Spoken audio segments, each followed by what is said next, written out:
வருவாய ஏன் பாத பூஜை பண்ணல, ஏன் படிவடைகள் நடத்தல, ஏன் நடத்தவில்லை? நீட்டினகால் மடக்கல, அவுந்த கூந்தல் முடியல, அவந்ததுல கண்ணீருமாக இருக்கும் காரணம் என்ன?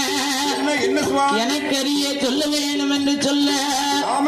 ஆண்டவா பரமேஸ்வரா, நீங்க படி இழக்க போகும்போது நீங்க வேண்டாம்னுட்டு போனீங்கள, படி இழந்தது உண்மையா? படி அளந்துக்கிட்டு தான் வாரியலா, பட்டினியாகத்தான் போட்டு விட்டு வருகிறீர்களா?